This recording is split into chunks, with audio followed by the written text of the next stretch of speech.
Robert Venturi and Denise Scott Brown are a highly renowned couple in the world of architecture. Denise, Robert, and Stephen Izanor wrote the book Learning from Las Vegas in 1972, which challenges the principles established by modernism. The work had a significant impact on the architectural field, challenging conventions and promoting a more inclusive and contextual approach in the creation of architectural spaces. Learning from Las Vegas is divided into two parts. The first part discusses Las Vegas and its commercial architecture, and in the second part, symbolism in architecture is addressed. Of Learning from Las Vegas. Do you think the title is a bit misleading? Yes, it is. I think it was a wrong title to use in the end because it made people think the book is about Las Vegas, but essentially was a book about connecting with the symbolism of today and learning about symbolism in general in architecture. Denise used the wonderful phrase, from Rome to Las Vegas, and we felt very strongly that because we were relatively sophisticated architects in the sense that we could go and look at our American scene with more clear perspective. Who introduced whom to pop culture in the everyday environment? Who knew about it first? We probably knew about it together from different backgrounds and experiences, but I invited Bob to visit Las Vegas with me.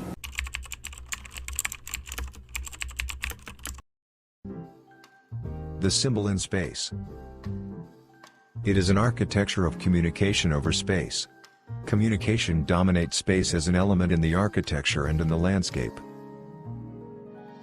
The driver relies on signs to navigate, huge signs in vast spaces, at high speeds, suggesting an overt communication architecture rather than a subtle expression.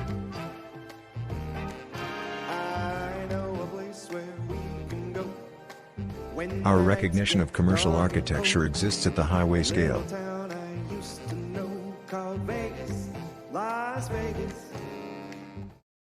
From an entertainment perspective, as a tourist, this idea of creating fantasy places is in fact architecture.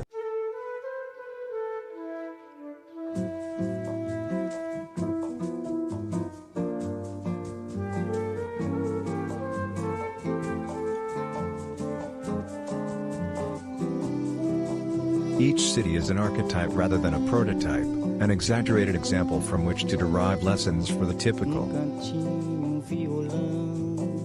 Este amor, uma canção para fazer feliz a quem se ama. Muita calma para pensar e ter tempo para sonhar.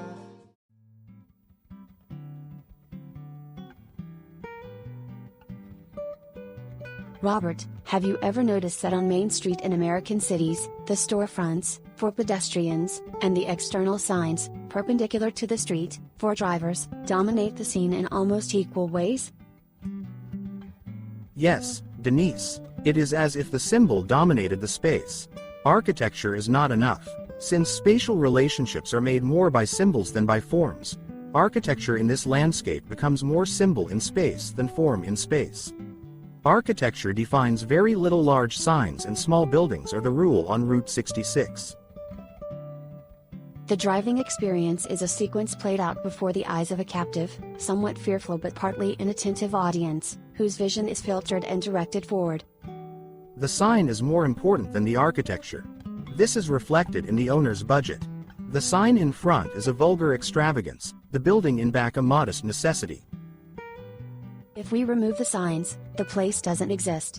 City in the desert is intensified communication along the road. Is the building the sign or is the sign the building?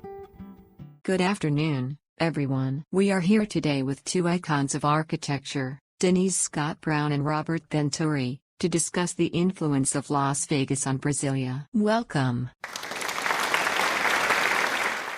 Let's begin by recalling the beginnings of Las Vegas and Brasilia. How did the unique characteristics of Las Vegas influence the architectural concept in Brasilia? Las Vegas was and still is an explosion of lights, unconventional forms, and architectural diversity. This certainly influenced our perspective on how architecture can communicate and interact with people.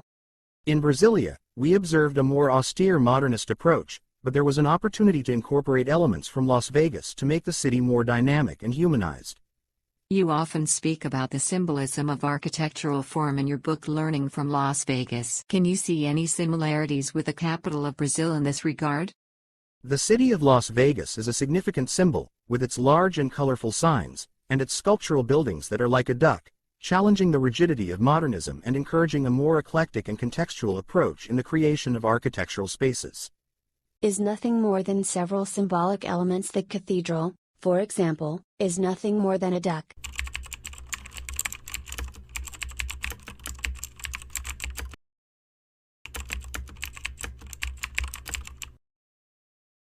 Or even the conic, which is a large decorated shed. Is there any other point from the book that you can associate with Brasilia? I see both cities as grand showcases, made for the public to see. The difference is that Las Vegas is a major entertainment hub, and Brasilia, a political center. However, both serve as showcases to display to the world one its vibrant colors and alluring aspects, and the other the power of a government.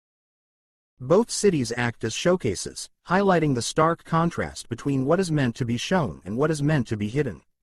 In the case of Las Vegas, the Strip is renowned for its casinos, luxurious hotels, shows, and restaurants, serving as the heart of nightlife and entertainment.